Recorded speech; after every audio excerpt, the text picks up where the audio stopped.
द्वन्द्वको बेलामा हामीले धेरै यस्ता घटनाहरूको अभिलेखीकरण गरेका छौँ जहाँ चाहिँ विभिन्न किसिमका लट्ठीहरू यौन अङ्गहरूमा राखिदिने, खुर्सानीहरू राखिदिने विभिन्न किसिमको यौन हिंसाका रूपहरू चाहिँ हामीले अभिलेखीकरण गरेका छौँ। हाम्रो बलात्कारको परिभाषा सङ्कुचित भएको कारणले गर्दा यी सबै नसमेटिने पनि हुन सक्छन्। त्यसले गर्दाखेरि अन्तर्राष्ट्रिय कानुन पनि यसमा प्रश्न छ कि बलात्कार र यौन हिंसाका अपराधहरू चाहिँ गम्भीर प्रकृतिका अपराध हुन् भन्ने कुरा। वात्सल्य नेचुरल आइभीएफ आधुनिक चिकित्सा, उच्च सफलता दर, अन्तर्राष्ट्रिय स्तरको उपचारद्वारा सन्तान प्राप्ति सम्भव छ। यसले चाहिँ गम्भीर प्रकृतिको मानवाधिकार उल्लङ्घनमा चाहिँ माफी नदिने भनेर भनेको छ, अन्यमा चाहिँ दिने भनेर भनेको छ जस्तो लाग्न सक्छ। तर जसरी यसको अपराधको वर्गीकरण गरिएको छ त्यसले चाहिँ एउटा समस्या चाहिँ सिर्जना गर्छ। यो चाहिँ अन्तर्राष्ट्रिय कानुनले जुन राज्यको दायित्व छ, जुन जुन मुद्दामा चाहिँ अभियोजन गर्नुपर्छ, कारबाही गर्नुपर्छ भनेर निर्दिष्ट गरेको राज्यको दायित्व छ त्यो अनुकूल चाहिँ यो विभाजन चाहिँ छैन। जस्तो उदाहरणको लागि यसमा के पनि भनिएको छ भने यी यस्ता गम्भीर प्रकृतिका मानवाधिकार उल्लङ्घनका अपराधहरू यदि निशस्त्र व्यक्ति उप गरिएको रहेछ भने मात्रै यो चाहिँ छानबिनको अथवा कारबाहीको विषयवस्तु बन्छन्। तर अन्तर्राष्ट्रिय कानुन केमा प्रश्न छ भनेदेखि चाहिँ यो हतियारै उठाएको व्यक्तिलाई पनि नियन्त्रणमा लिइसके पछाडि न उसलाई मार्न पाइन्छ, न उसलाई बेपत्ता पार्न पाइन्छ, न उसलाई यातना दिन पाइन्छ, न उसलाई बलात्कार गर्न पाइन्छ। हतियारै उठाएको लडाकु महिला रहेछ उसलाई पक्राउ गरेर चाहिँ बलात्कार गर्न चाहिँ पाइँदैन। त्यसले गर्दा जुन निशस्त्र व्यक्तिमाथि गरिएका यस्ता अपराधहरू भनेर भनिएको छ त्यसले चाहिँ एउटा समस्या चाहिँ सिर्जना गर्छ। त्यो कुरा चाहिँ बुझ्नुपर्छ। एउटा कुरा यसको समस्या एउटा त्यो छ। अर्को चाहिँ अपराधको यसलाई चार प्रकृतिको अपराधलाई मात्रै गम्भीर प्रकृतिको मानवाधिकार उल्लङ्घनको श्रेणीमा राख्दा अरू धेरै गम्भीर प्रकृतिका मानवाधिकार उल्लङ्घनका अपराधहरू जसलाई अन्तर्राष्ट्रिय कानुनले गम्भीर प्रकृतिको मानवाधिकार उल्लङ्घन भनेर मान्छ, त्यसमा अभियोजन हुनुपर्छ भन्छ, त्यसलाई चाहिँ अभियोजनको दायराभित्र राखिएको छैन। ती सबै अपराधहरूमा चाहिँ उन्मुक्ति हुन सक्ने परिस्थितिको यसले निर्माण गर्छ। हामी सबैलाई थाहा भएकै कुरा हो, विगतको द्वन्द्वका दौरानमा चाहिँ धेरै मानिसहरू चाहिँ मानवाधिकार उल्लङ्घनका शिकार भएका हुन्। हामीले द्वन्द्वकालकै दौरानमा धेरै यस्ता मानवाधिकार उल्लङ्घनका घटनाहरूको अभिलेखीकरण गरेका छौँ र नेपालको मानवाधिकार उल्लङ्घनको घटना चाहिँ अन्तर्राष्ट्रिय स्तरबाट पनि अनुगमन र अनुसन्धान भएको विषय हो। किनभने नेपालमा जतिखेर मानवाधिकारका घटनाहरू घट्दै थिए त्यतिखेर चाहिँ अन्तर्राष्ट्रिय समुदायले चाहिँ विशेष गरी यो मानवाधिकार उच्च आयुक्तको कार्यालयको अनुसन्धानसहितको म्यान्डेटको चाहिँ प्रस्ताव पारित गरेर चाहिँ नेपालमा संसारको सबैभन्दा ठुलो मानवाधिकार उच्च आयुक्तको कार्यालय चाहिँ स्थापना भएको थियो। र अब यो द्वन्द्व पछि जसरी अब हामीले वृहत शान्ति सम्झौतामा हस्ताक्षर भयो त्यतिखेर चाहिँ यो विगतमा भएका मानवाधिकार उल्लङ्घनका घटनाहरूलाई सम्बोधन गर्नको लागि चाहिँ सङ्क्रमणकालीन न्यायको संयन्त्रको रूपमा महत्त्वपूर्ण मानिने यो सत्यनिरूपण तथा मेलमिलाप आयोग गठन गर्ने, द्वन्द्वहीनतालाई चाहिँ प्रश्रय नदिने, त्यस्तै गरेर राज्यको ओभरहलिङै गर्ने, पुनर्संरचना गर्ने र बेपत्ता पारिएको नागरिकहरूलाई 60 दिनभित्र चाहिँ उनीहरूको स्थिति सार्वजनिक गर्ने प्रतिबद्धता व्यक्त गरिएको थियो। र त्यस पछाडि चाहिँ थुप्रै प्रयत्नहरू चाहिँ भए विगतका द्वन्द्वलाई सम्बोधन गर्ने भनेर, तर ती सबै प्रयत्नहरू चाहिँ वास्तवमा जुन नेपालको अन्तर्राष्ट्रिय दायित्व छ, अन्तर्राष्ट्रिय सन्धि सम्झौतालाई हस्ताक्षर गरेपछि सिर्जना हुने र नेपालको नागरिकहरूको विशेष गरेर मानवाधिकार उल्लङ्घनका पीडितहरूको जुन अधिकार हुन्छ, कानुन त, संविधान त, अन्तर्राष्ट्रिय कानुन त, त्यसलाई स्वीकार गरेर चाहिँ यो विषयलाई चाहिँ सम्बोधन गर्ने प्रयत्न राजनीतिक दलहरूबाट नहुँदा र सरकारबाट नहुँदा चाहिँ यो विषय लम्बिँदै गएको हो। र पछिल्लो समयमा चाहिँ सन् 2014मा धेरै चाहिँ अदालतको पनि यसमा चासो र सरोकार, धेरै पीडितहरूको चाहिँ आवाज, नागरिक समाजको आवाज, अन्तर्राष्ट्रिय समुदायको आवाज पछि र नेपालका एकजना कर्नेल चाहिँ बेलायतमा पक्राउ परिसके पछाडि चाहिँ यसको अन्तर्राष्ट्रिय यस डाइमेन्सन पनि हुँदो रहेछ भन्ने कुरा चाहिँ सायद राजनीतिक दलले बुझेको हुनुपर्छ। यो एउटा शीघ्र प्रक्रियाबाट द्रुत गतिबाट चाहिँ यो सत्यनिरूपण तथा मेलमिलाप आयोग र बेपत्ता पारिएका नागरिकलाई छानबिन गर्ने आयोग भनेर दुईवटा आयोग गठन गर्नको लागि कानुन पारित गरियो। तर त्यो कानुन पारित गरिरहँदाखेरि चाहिँ कुनै छलफल र बहस चाहिँ भएन। यसमा चाहिँ पार्टीहरूले एक किसिमले व्हिप जारी गरे र सभासदहरू त्यतिखेर चाहिँ सभासदहरूलाई पनि यस विषयमा कुनै छलफल परामर्श राख्ने, आफ्ना संशोधनका प्रस्तावहरू राख्ने मौका पनि दिएन। नागरिक समाज र पीडितहरूलाई पनि यो अवसर दिएन। यसमा थुप्रै यस्ता मुद्दाहरू राखियो जसले गर्दाखेरि चाहिँ यसका विभिन्न मुद्दाहरूलाई लिएर चाहिँ पीडितहरू, देशका 230 भन्दा बढी पीडितहरू चाहिँ सर्वोच्च अदालतमा मुद्दा लिएर गए र 2015 सालमा नै सर्वोच्च अदालतले चाहिँ त्यो कानुनमा भएका विभिन्न मुद्दाहरू जस्तो कि गम्भीर मानवाधिकार उल्लङ्घनमा संलग्न भएको व्यक्तिलाई माफी दिने कुरा, कुनै अपराधको प्रकृति नहेरिकनै पीडक र पीडितहरूको बीचमा मेलमिलाप गराउने कुरा, पीडितको चाहिँ स्वतन्त्र सहमति बिना पनि रिकन्सिलिएसन गराउने कुरा चाहिँ यो अन्तर्राष्ट्रिय कानुन अनुकूलको छैन भन्ने कुरा चाहिँ सर्वोच्च अदालतले पनि त्यतिखेर ठहर गर्यो। र यो कानुनमा भएको विशेष गरेर यो मेलमिलापसँग सम्बन्धित कुरा, माफीसँग सम्बन्धित कुरा, त्यस्तै गरेर चाहिँ गम्भीर प्रकृतिको अपराधमा संलग्नहरूलाई अभियोजन गर्ने कुनै पर्याप्त आधार नभएको कारणले गर्दाखेरि चाहिँ सारमा मानवाधिकार उल्लङ्घनका पीडकहरूलाई चाहिँ उन्मुक्ति हुने निष्कर्षसहित संयुक्त राष्ट्र सङ्घले पनि यो प्रक्रियामा चाहिँ सामेल हुन नसक्ने, यसलाई सहयोग गर्न नसक्ने टिप्पणी सहित नेपाल सरकारलाई पठाइसकेको अवस्था हो। र त्यसको बावजुद हामीले धेरै प्रयत्नहरू गऱ्यौँ नेपाल सरकारलाई कि यो कानुन अदालतले भनेको आदेश अनुसार चाहिँ संशोधन हुनुपर्छ अनि बल्ल आयोगहरू गठन भए भने तिनले विश्वास जित्न सक्छन् र यो प्रक्रिया अगाडि बढ्न सक्छ भनेर। तर दुर्भाग्यको कुरा त्यसो हुन सकेन र अहिले झन्डै 7 वर्ष पछाडि पुनः फेरि नेपाल सरकारले यो जुन कानुन छ सत्य निरूपण तथा मेलमिलाप आयोगसँग सम्बन्धित त्यो आयोगको कानुनलाई संशोधन गर्नको लागि चाहिँ संशोधन प्रस्ताव चाहिँ संसदमा दर्ता गरेको अवस्था छ।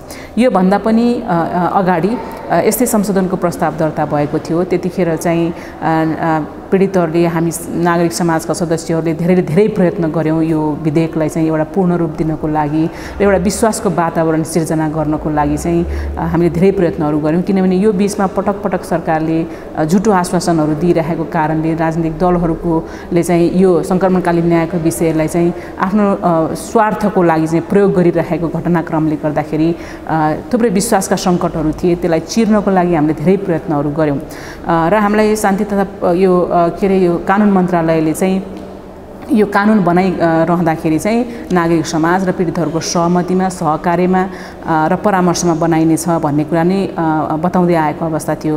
तर जतिखेर संसदमा यो कानुनको मसौदा प्रस्तुत गरियो त्यतिखेर चाहिँ पीडित र नागरिक समाजसँगको छलफलबाट उठेका धेरै कुराहरूलाई समावेश गरिएन। त्यसले चाहिँ फेरि एक किसिमको अविश्वासको वातावरण सिर्जना गर्यो र यो प्रस्ताव राम्रै भइदिएको भए त्यो प्रक्रिया सायद ठुलो विषय बन्दैन थियो होला। तर यो विधेयकमा केही यस्ता कुराहरू राख्यो जसले चाहिँ न त सर्वोच्च अदालतको आदेशको पूर्ण कार्यान्वयन हुन्थ्यो, न चाहिँ नेपालको जुन अन्तर्राष्ट्रिय मानवाधिकारसँग सम्बन्धित दायित्व छ त्यसलाई पालना गर्नलाई चाहिँ मद्दत मिल्थ्यो। त्यसले गर्दा चाहिँ धेरै तर्फबाट चाहिँ त्यो विधेयकको चाहिँ विरोध भयो। यसमा संशोधन नगरिकन त्यसलाई पारित गर्न सकिँदैन भन्ने कुरा चाहिँ उठेको हो। र यो विशेष गरेर सङ्क्रमणकालीन न्यायको कानुन बनाइरहँदाखेरि केही अन्तर्राष्ट्रिय कानुनहरूलाई हेर्नै पर्ने हुन्छ, किनभने यसको अन्तर्राष्ट्रिय डाइमेन्सन छ भन्ने कुरा बुझ्नुपर्छ। नेपालमा राम्रो प्रक्रियाले चाहिँ यी मुद्दाहरूको छिनोफानो भएन भने अन्तर्राष्ट्रिय स्तरमा पनि अरू देशमा पनि यी मुद्दाहरू उठ्न सक्छन्। यो कुरा हामीले हाम्रै अनुभवबाट पनि देखिसकेका छौँ। धेरै पीडितहरूले त्यसको खोजी गरिराख्नु भएको छ। नेपालमा न्याय नपाएको कारणले गर्दाखेरि सरकारले चाहिँ द्वन्द्वकालका सबै मुद्दाहरू सङ्क्रमणकालीन न्यायको संयन्त्रबाट हेर्ने भनेर भन्दै आएको छ र यो नियमित अदालतको प्रक्रिया अथवा नियमित न्याय प्रक्रियाबाट चाहिँ पीडितहरूलाई वञ्चित गर्दै आएको अवस्था छ। त्यसैले गर्दाखेरि चाहिँ अब गएको संसदबाट यो कानुन पारित हुन सकेन। त्यतिखेर पनि समितिमा यो छलफलमा आएको कानुन थियो। त्यसमा चाहिँ 3-4वटा मुद्दाहरू चाहिँ समस्याको रूपमा चाहिँ उठ्दै आएका थिए। सबैभन्दा महत्त्वपूर्ण कुरा त यसले जसरी अपराधलाई वर्गीकरण गरेको छ त्यो अपराधको वर्गीकरण चाहिँ अन्तर्राष्ट्रिय कानुन अनुकूल भएन भन्ने कुरा थियो। त्यस्तै गरेर चाहिँ माफीसँग सम्बन्धित अर्को कुरा थियो र यो अभियोजनको लागि गम्भीर प्रकृतिको मानवाधिकार उल्लङ्घनमा संलग्न भएका व्यक्तिलाई अभियोजनको लागि विशेष अदालतको परिकल्पना त्यो विधेयकमा पनि गरिएको थियो। तर त्यो विशेष अदालतको चाहिँ निर्णय चाहिँ अन्तिम हुने, त्यसमा पुनरावेदन नलाग्ने जस्ता कुराहरू त्यो विधेयकमा राखिएका थिए जुन चाहिँ अन्तर्राष्ट्रिय कानुन अनुकूल थिएनन्। र हामीले भन्यौँ कि अब सरकार चुनावमा गइसकेको अवस्था थियो, दलहरू चुनावमा गइसकेको अवस्था थियो। त्यस पछाडि बन्ने सरकारले चाहिँ यो त्यतिखेर उठेका सवालहरूलाई चाहिँ सम्बोधन गर्ने गरी चाहिँ विधेयकको मसौदा गरोस् भन्ने चाहिँ हाम्रो चाहना थियो। तर अहिले बीचमा कुनै छलफल र परामर्शहरू भएको छैन। तर त्यो पहिलाको जुन विधेयक थियो त्यसलाई चाहिँ केही चाहिँ कुरामा चाहिँ परिवर्तन गरेर चाहिँ जस्ताको तस्तै अहिलेको संसदमा पनि प्रस्तुत गरिएको छ। यो प्रस्तुत गरिएको विधेयकमा केही यस्ता कुराहरू छन् जो एकदमै बुझ्न जरुरी हुन्छ हामीले, किन पीडितहरूको यसमा गुन्जाइस रहँदै आएको छ, किन अन्तर्राष्ट्रिय समुदायको यसमा चासो रहँदै आएको छ भन्ने कुरा चाहिँ बुझ्न एकदमै जरुरी छ। यो प्रस्ताव गरिएको विधेयकले चाहिँ जति पनि द्वन्द्वकालमा घटनाहरू घटे ती घटनालाई चाहिँ 2 श्रेणीमा विभाजन गर्छ। पहिलो मानवाधिकारको उल्लङ्घनका घटनाहरू, त्यसमा चाहिँ हत्याको कुरा, यौन हिंसाको कुरा, त्यस्तै गरेर घरबाट जबरजस्ती निकाल्ने कुरा, अङ्गभङ्ग गराउने कुरा, कुटपिट गर्ने कुरा, यस्ता कुराहरूलाई चाहिँ राखिएका छन्। अर्को चाहिँ मानवाधिकारको गम्भीर उल्लङ्घन भनिएको छ, त्यसमा चाहिँ एकदम क्रूर निर्मम तरिकाले गरिएको हत्या, क्रूर तरिकाले दिएको यातना, बेपत्ता, त्यस्तै गरेर बलात्कारलाई राखिएको छ। र जति पनि मानवाधिकार उल्लङ्घनका घटना छन् तिनलाई चाहिँ माफी दिन मिल्ने गरी यो चाहिँ आयोगको कार्यदेश तोकिएको छ। अहिले यो प्रस्तुत गरिएको विधेयकमा चाहिँ यो गम्भीर प्रकृतिको अपराधमा संलग्न भएको व्यक्तिलाई सत्य निरूपण तथा मेलमिलाप आयोगले छानबिन गरेपछि, अनुसन्धान गरेपछि यसमा चाहिँ मुद्दा चल्नुपर्छ भन्ने चाहिँ सिफारिस गर्यो भने महान्यायधिवक्ताको कार्यालयले विशेष अदालतमा मुद्दा चलाउने भन्ने व्यवस्था गरेको छ। अनि महान्यायधिवक्ताको कार्यालयले चाहिँ यसरी प्रस्तुत गरेको मुद्दामा चाहिँ यो घटी सजायको लागि मागदाबी गर्न सक्ने अथवा चाहिँ यस्तो अपराधमा चाहिँ अदालतले घटी सजाय गर्ने भन्ने चाहिँ व्यवस्था पनि प्रस्ताव गरिएको छ। यो सङ्क्रमणकालीन न्यायको सन्दर्भमा घटी सजाय गर्न सक्ने केही आधारहरू हुन सक्छन्। हुन त अन्तर्राष्ट्रिय मानवाधिकार सम्बन्धी कानुनले चाहिँ अपराधको गम्भीरता अनुसारको सजायको व्यवस्था गर्नुपर्छ भनेर भन्छ। तर यो सङ्क्रमणकालीन न्यायको सन्दर्भमा चाहिँ यदि सङ्क्रमणकालीन न्यायको अरू चाहिँ आयामहरूलाई घटी सजाय गर्दाखेरि चाहिँ फाइदा पुग्छ भनेदेखि चाहिँ त्यो गर्न सकिन्छ भन्ने कुराहरू चाहिँ छ, त्यो अभ्यासमा चाहिँ छ। त्यसले गर्दाखेरि तर यी आधारहरू भएनन् भनेदेखि चाहिँ यो सजायको फेरि लिगालिटीमा प्रश्न उठ्न सक्छ। के कारणले चाहिँ घटी सजाय गर्नु परेको, अहिले प्रचलित कानुनभन्दा घटी सजाय गर्नको लागि निश्चित आधारहरू चाहिँ हुनुपर्छ। र सङ्क्रमणकालीन न्यायको सन्दर्भमा चाहिँ यदि अभियुक्तले सत्य उजागर गर्नलाई मद्दत गरेको छ, आफूले जानेको सबै सत्य कुराहरू कुनै नलुकाइकन चाहिँ प्रष्ट रूपले चाहिँ फुल ट्रुथ भन्छौँ हामी होइन, त्यो फुल ट्रुथ डिस्क्लोज गरेको छ, अपराधित यस्तो गिरोहहरूलाई चाहिँ पक्रनको लागि अथवा त्यतिखेरको चाहिँ मानवाधिकार उल्लङ्घनको परिस्थिति बुझ्नको लागि चाहिँ सूचना चाहिँ दिएर मद्दत गरेको छ, परिपूरण तिर्नको लागि चाहिँ राजी भएको छ, त्यस्तै गरेर अबदेखि यस्तो कुरामा चाहिँ लाग्दिन भन्ने कुराको सुनिश्चितता उसले गरेको छ। यस्ता केही आधारहरू चाहिँ हुनुपर्छ। यो आधारहरू चाहिँ यसमा प्रष्ट रूपले चाहिँ खुलाइएको छैन। राजनीतिक दलहरूले के बुझेको जस्तो देखिन्छ भने घटी सजाय चाहिँ राजनीतिक परिस्थितिमा अथवा भिन्न कन्टेक्स्टमा भएका यस्ता अपराधहरूमा चाहिँ घटी सजाय यसै घटी सजाय गर्न सकिन्छ भन्ने किसिमको बुझाइरहेको जस्तो पनि देखिन्छ, जो चाहिँ यो लिगल बेसिस यसको लिगालिटीमा चाहिँ प्रश्न उठ्न सक्ने विषय हो। यो चाहिँ गर्न मिल्दैन। यसमा चाहिँ लिनियन्सी अफ सेन्टेन्सिङ एउटा यो मिलन बिन्दु चाहिँ हुनसक्छ। सजायमा घटी सजाय गरेर चाहिँ सबै अभियुक्तहरूको चाहिँ सहयोग पनि यो प्रक्रियामा हुन सक्छ भनेदेखि त्यो जायज हुन सक्छ। तर त्यो यो घटी सजायले चाहिँ मानवाधिकार यो सङ्क्रमणकालीन न्यायका अरू आयामहरूलाई सहयोग गरेको कुरा पुष्टि हुनुपर्छ, त्यो कुरा चाहिँ डकुमेन्टेड हुनुपर्छ। त्यो कुरामा पनि यो विधेयकमा चाहिँ केही समस्याहरू चाहिँ देखिएका छन्। अब जस्तो उदाहरणको लागि यो सत्य छानबिन गर्ने आयोग पनि यही, अपराधको लागि चाहिँ प्रमाण सङ्कलन गर्ने आयोग पनि यही। यो दुईटै काम यो एउटै आयोगले किनभने यो दुईटै काम गर्नको लागि भिन्न भिन्न क्षमताको आवश्यकता पर्छ कि भिन्न भिन्न स्किलको आवश्यकता पर्छ। त्यसले गर्दाखेरि चाहिँ यो आयोगभित्र अपराधको अनुसन्धान गर्न सक्ने त्यही दक्षता भएका व्यक्तिहरूको छुट्टै इकाइ बनाइएन भने र त्यसरी अनुसन्धान गरिएन भने फेरि सारमा प्रमाण जुट्न नसकेको कारणले कसैले पनि सजाय नपाउने, सारमा चाहिँ व्यवहार त एउटा दण्डहीनताको स्थिति चाहिँ सिर्जना हुन्छ।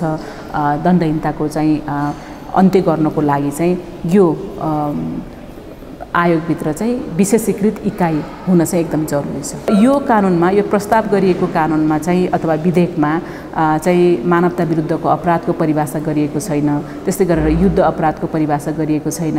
त्यसले गर्दा परिणाम त के स्थिति सिर्जना हुन्छ भने युद्ध अपराध र मानवता विरुद्धको अपराधमा संलग्न हुने व्यक्तिलाई पनि माफी दिन सकिने चाहिँ अवस्थाको यसले सिर्जना गर्छ। त्यो कारणले गर्दाखेरि पनि यसमा अन्तर्राष्ट्रिय समुदायको चाहिँ सरोकार रहँदै आएको हो। जस्तो उदाहरणको लागि चाहिँ जबरजस्ती घरबाट विस्थापित गर्ने कुरा अथवा चाहिँ अङ्गभङ्ग बनाउने कुरा चाहिँ गम्भीर प्रकृतिको यो सुनियोजित रूपमा भएको रहेछ अथवा वाइड स्प्रेड रूपमा भएको रहेछ भनेदेखि ती युद्ध अपराधभित्र पर्ने कुराहरू हुन्। तर यो युद्ध अपराधको परिभाषा कतै छैन। यसले चाहिँ यसलाई गम्भीर अपराध मान्दैन। यसको परिणाम के हुन्छ भने त्यस्ता अपराधमा पनि अन्तर्राष्ट्रिय कानुनले युद्ध अपराधको श्रेणीमा पर्ने प्रकृतिका अपराधमा पनि चाहिँ माफी हुन सक्ने परिस्थिति यसले सिर्जना गर्छ। त्यस्तै यौन हिंसाको सम्बन्धमा पनि यही समस्या हुन्छ। जस्तो उदाहरणको लागि द्वन्द्वको बेलामा हामीले धेरै यस्ता घटनाहरूको अभिलेखीकरण गरेका छौँ जहाँ चाहिँ विभिन्न किसिमका लट्ठीहरू यौन अङ्गहरूमा राखिदिने, खुर्सानीहरू राखिदिने विभिन्न किसिमको यौन हिंसाका रूपहरू चाहिँ हामीले अभिलेखीकरण गरेका छौँ। हाम्रो बलात्कारको परिभाषा सङ्कुचित भएको कारणले गर्दा यी सबै नसमेटिने पनि हुन सक्छन्। त्यसले गर्दाखेरि अन्तर्राष्ट्रिय कानुन पनि यसमा प्रश्न छ कि बलात्कार र यौन हिंसाका अपराधहरू चाहिँ गम्भीर प्रकृतिका अपराध हुन् भन्ने कुरा। त्यसले गर्दा यो गम्भीर प्रकृतिको अपराधलाई जसरी परिभाषित गरिएको छ यो विधेयकमा यो अन्तर्राष्ट्रिय कानुन अनुकूल छैन। त्यसले चाहिँ यो अन्तर्राष्ट्रिय अपराध, युद्ध अपराध, मानवता विरुद्धको अपराधमा पनि माफी दिन सक्ने परिस्थितिको निर्माण गर्छ। एउटा यो कारणले गर्दा यो विधेयक संशोधन हुन जरुरी छ। अर्को चाहिँ माफीसँग सम्बन्धित यसमा जुन व्यवस्था राखिएको छ त्यो पनि समस्या छ। माफी विभिन्न प्रकारका हुन्छन् हैन।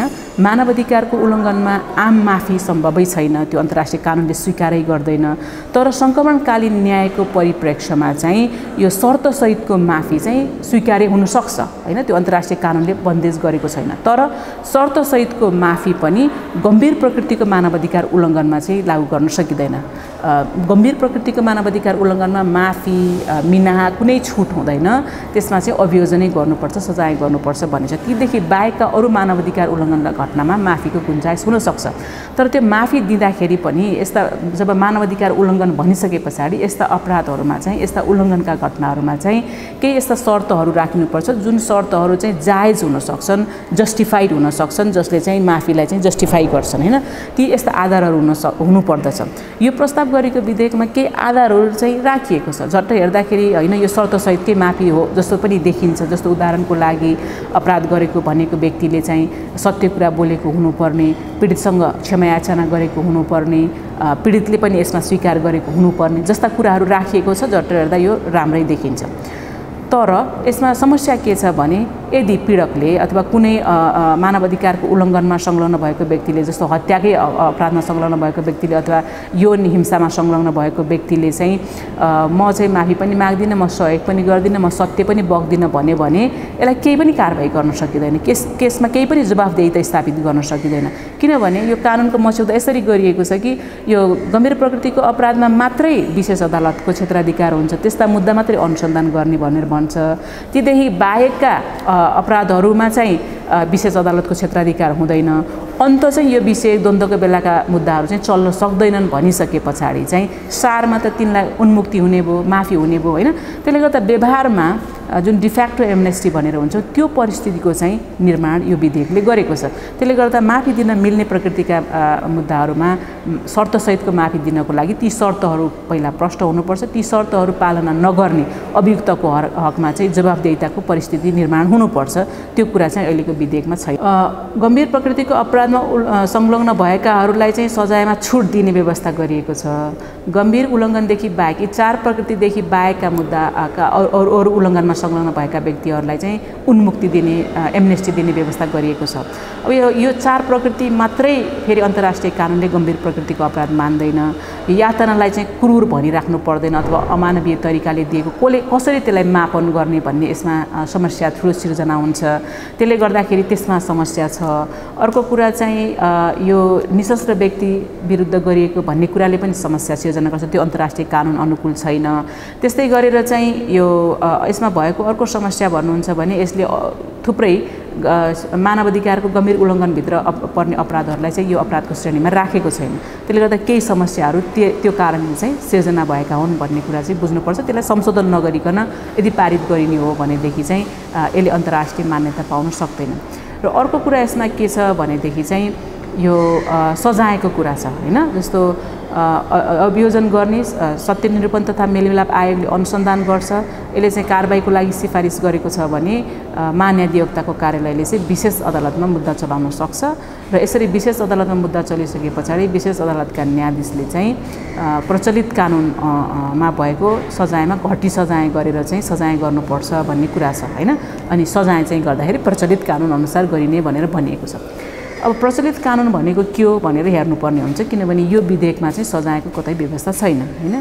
अब प्रचलित कानुन भनेको चाहिँ हाम्रो सन्दर्भमा अहिले हेर्ने हो भनेदेखि मुलुकी अपराध संहिता हो हैन, जसले चाहिँ हत्याको कुरालाई, बलात्कारको कुरालाई, यातनाको कुरालाई, बेपत्ताको कुरालाई परिभाषित गर्छ र सजायको व्यवस्था गर्छ। अब एउटा दुविधा हामी के देखिरहेका छौँ भनेदेखि यो मुलुकी अपराध संहिता चाहिँ लागू भएको आज 2018 सालदेखि मात्रै हो हैन। अब 4 वर्ष जति मात्रै भयो। यसमा चाहिँ एउटा यस्तो व्यवस्था राखिएको छ जसले के भन्छ भने यो अपराध संहिता लागू हुनुभन्दा अगाडि घटेका घटनाका सन्दर्भमा चाहिँ यो अपराध संहिता लागू हुने छैन भन्ने कुरा चाहिँ राखेको छ हैन। जुन फौजदारी कानुनको पश्चादर्शी असर हुँदैन भनेर भनिन्छ, त्यो सिद्धान्तको आधारमा चाहिँ यो फौजदारी अपराध संहिता बनाइएको छ। अब जस्तो उदाहरणको लागि हिजो द्वन्द्वकालमा घटेका यी घटनाहरूको सन्दर्भमा चाहिँ कतिपय त अपराधै थिएनन्, जस्तो यातना चाहिँ त्यतिखेर अपराधै थिएन, कुनै पनि कानुनले अपराध परिभाषित गरेकै थिएन, बेपत्ता कुनै पनि कानुनले अपराध परिभाषित गरेकै थिएन। त्यसले गर्दा अहिले बनेको कानुन अन्तर्गत यसलाई सजाय गर्न सकिन्छ कि सक्दैन। अपहरणको पनि कानुन, अपहरणको त अब माफी हुने भइहाल्यो, यसमा चाहिँ पर्ने नै भएन हैन, त्यो त फरक कुरा भयो। अब यसमा कारबाही हुनुपर्छ भनेर भनिएका मुद्दाहरूमा पनि कारबाही हुन्छ कि हुँदैन भन्ने ठुलो प्रश्न चाहिँ यसले जन्माउँछ।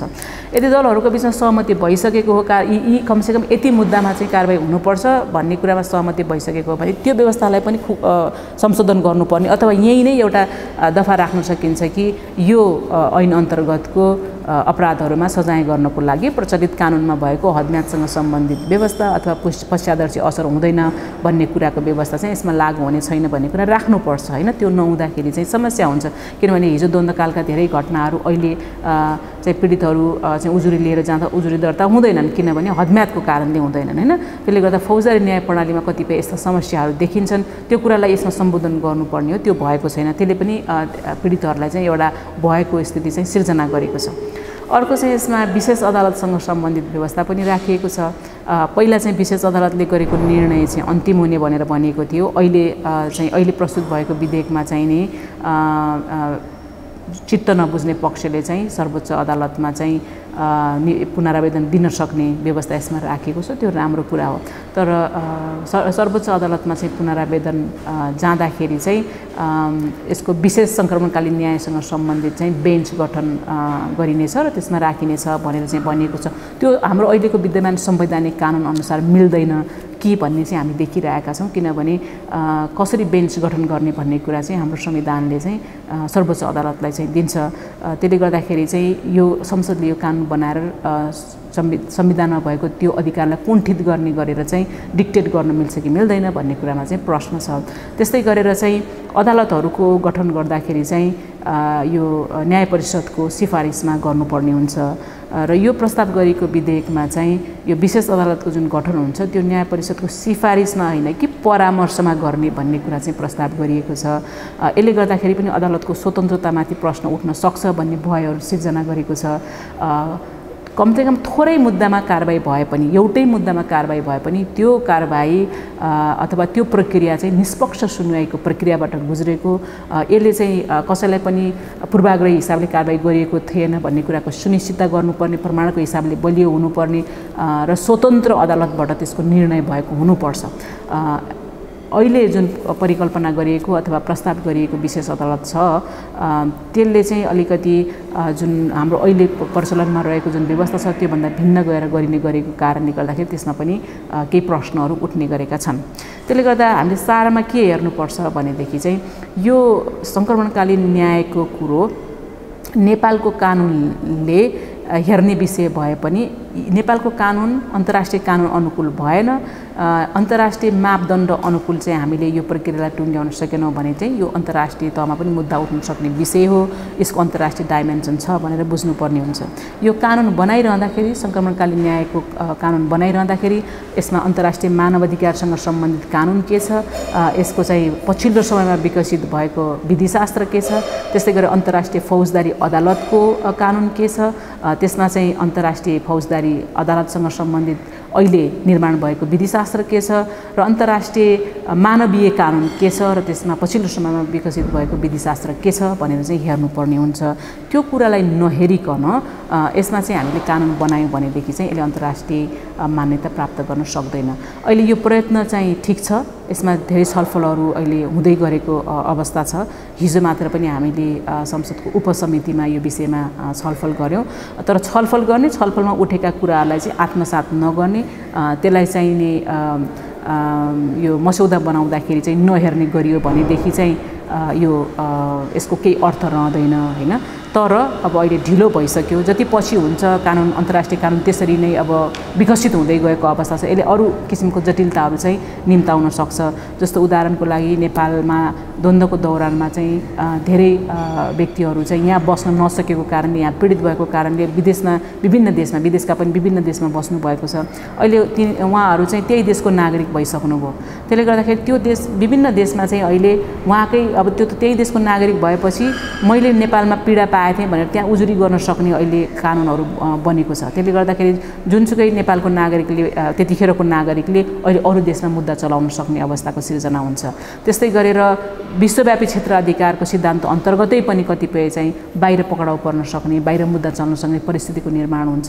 संयुक्त राष्ट्रसङ्घले पटक पटक विभिन्न मुद्दाहरूमा चाहिँ यो विषयमा चाहिँ छिटो टुङ्ग्याउनु भनेर चाहिँ आदेश जारी गरेको अवस्थाहरू छ। नेपालको आफ्नै सर्वोच्च अदालतले चाहिँ पटक पटक चाहिँ द्वन्द्वकालीन मुद्दाहरूको सन्दर्भमा चाहिँ विभिन्न नजिरहरू स्थापित गरेको छ र पीडितहरू चाहिँ धेरै लामो समयदेखि चाहिँ न्यायको पर्खाइमा छन्। त्यसले गर्दाखेरि यो शान्ति प्रक्रियाको यो अभिन्न अङ्ग हो। यसलाई चाहिँ टुङ्ग्याउनको लागि चाहिँ राजनीतिक दलहरूको यसमा चाहिँ अलिकति कमिटमेन्ट चाहिँ जरुरी छ, प्रतिबद्धता जरुरी छ। यो चाहिँ देखाउनको लागि मात्रै, आफूलाई सजिलो हुने हिसाबले मात्रै होइन कि अन्तर्राष्ट्रिय कानुनले मान्ने किसिमले, पीडित मैत्री, पीडितलाई स्वीकार्य हुने हिसाबले चाहिँ यो कानुन बनाउनुपर्छ र यो कानुनले त्यो प्रक्रियाको चाहिँ वातावरण तय गरिदिनुपर्छ जस्तो लाग्छ।